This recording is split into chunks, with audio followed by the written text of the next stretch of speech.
Bonjour à tous, dernière vidéo de pêche sur Cherbourg.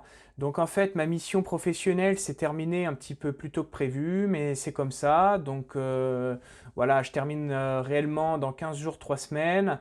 Donc du coup là on se fait une dernière partie de pêche avant de préparer mon déménagement, plier mes affaires, tout ça, parce que je voulais me réserver un petit peu de temps pour ça. Et après, Cherbourg, terminé. Je ne sais pas où je vais atterrir, donc on verra bien, l'avenir nous le dira. Donc nous allons pêcher le bar, c'est le poisson essentiel que nous allons chercher. Donc le bar ou le loup, c'est l'appellation du sud de la France, mais ici c'est le bar. Nous allons aussi, bien sûr, sûrement attraper des maquereaux et des chinchards qui traînent dans le coin. Quoique le maquereau se raréfie un petit peu, il faut bien tomber sur les bancs, hein, ça dépend. Il faut bien être dessus. Alors, on va pêcher pour se faire sur ce qu'on appelle les têtes de roche. Donc, c'est tout simplement où il y a du relief. En fait, ce sont des rochers qu'il y a au fond et on voit à l'échosondeur du 8, 9 mètres, 10 mètres de profondeur au lieu d'avoir directement les 30-40 mètres qu'on a habituellement sur Cherbourg. Et même au-delà, hein, des fois on a du 50, 60 mètres et même plus, hein. Donc en fait, les bars se positionnent sur ces têtes de roche pour chasser, donc c'est pour ça qu'on se met dessus. Alors il y a un effet qui est assez impressionnant, comme il y a du relief en fait, avec le fort courant de la Manche, bah, ça a pour effet de faire des vagues en surface, et il y a un vrai effet lessiveuse. Quand on passe dessus, bah, le bateau va tanguer, ça va gîter très fort parce qu'il y a beaucoup de vagues, et ça c'est dû au courant et aux têtes de roche. Donc c'est impressionnant, mais on est obligé de passer par là pour faire les poissons parce qu'ils se tiennent dedans. Donc voilà, comme je vous ai dit, le bar, le chinchard et le maquereau, on va viser ces poissons-là, et bien sûr, plus spécialement le bar. Donc je vais vous montrer pour viser ces poissons-là ce qu'on va utiliser. Donc je vais vous montrer, je les ai là, j'ai le matos ici. Alors, pour chercher le bar, nous allons utiliser ces deux choses-là, tout simplement. Donc là, nous avons un shad, c'est un poisson en plastique, avec une belle nageoire caudale, comme on peut voir ici. Et ça nage pas mal et ça fait mordre le bar, hein, ça marche très bien. Et on a une tête plombée devant, donc du 40 grammes. En fait, voilà, on m'a conseillé du 40 et 60 grammes, parce que ça suffit largement, comme on va pêcher dans du 8, 9 mètres, 10 mètres d'eau. Et aussi, ce que vous pouvez voir, donc ce montage est vraiment pas mal. Vous voyez, il y a une courbure au niveau de l'œillet de l'hameçon ici. Et l'hameçon rentre quasiment entièrement dans le leurre. Et en fait, ça s'appelle le montage texan. Et c'est vraiment appréciable parce que ça va éviter d'accrocher des cochonneries au fond et de perdre des montages. Parce que des fois, quand on accroche au fond, on n'arrive pas forcément à récupérer le montage. Et du coup, on est obligé de casser. Et vous comprenez bien, c'est pas terrible de laisser du plomb et du plastique au fond de l'eau. Et aussi, ça représente un sacré budget parce qu'on peut en perdre 5-6 par session. Et avec ça, c'est vraiment bien parce que ça s'accroche beaucoup moins. Ensuite, ici, nous avons un jig. Donc c'est une espèce de cuillère ondulante, hein, ça pourrait se comparer à ça, qu'on trouve en eau douce. Donc ça imite un poisson et en fait on l'anime, on jig, on appelle ça comme ça, jigger. Et comme ça brille, et bah, ça attire les poissons qui vont mordre dessus. Et pareil, niveau grammage, on est à 40 grammes et j'en ai un autre de 60. C'est ce qu'on m'a recommandé. Et ça marche plutôt pas mal aussi sur le bar, mais aussi le maquereau et le chinchard. Voilà, ils sont susceptibles de mordre dessus, donc c'est pas mal. Et on peut même s'amuser à mettre devant une mitraillette. Donc c'est des hameçons qui seront plus petits avec des plumes et ça imite des petits poissons, des alevins, on appelle ça des alevins. Et ça peut permettre de recréer en fait une chasse avec un gros poisson qui va chasser les petits alevins qui sont devant. Et avec cette technique, il n'est pas rare de faire plusieurs poissons en même temps. Donc voilà, tout simplement avec ces deux choses-là, on va essayer de faire du bar. Donc bah, je vous retrouve tout de suite pour la partie de pêche. Voilà, on se retrouve tout de suite. Allez, à toutes.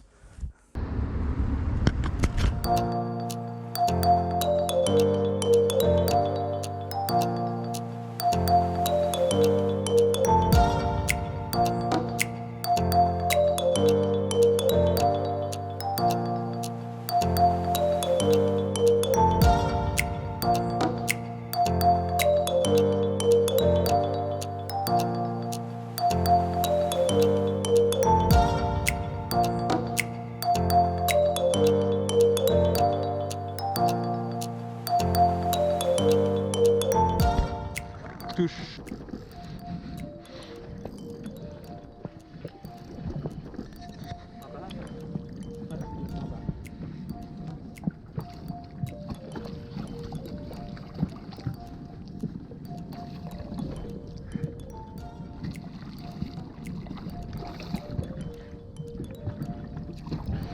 Nerveux, hein?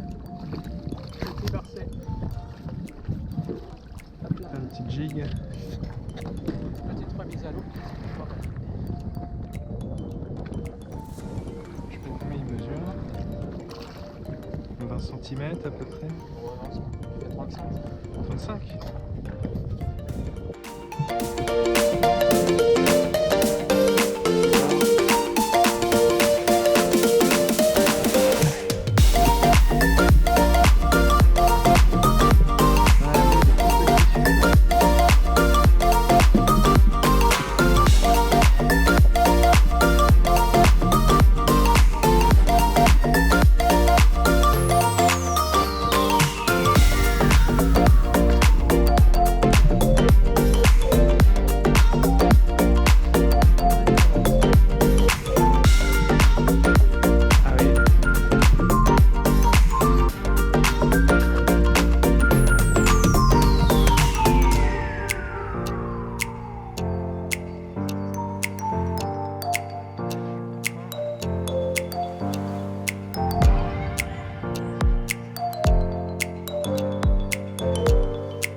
Oh, alors, décroché.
Ouais, là-bas.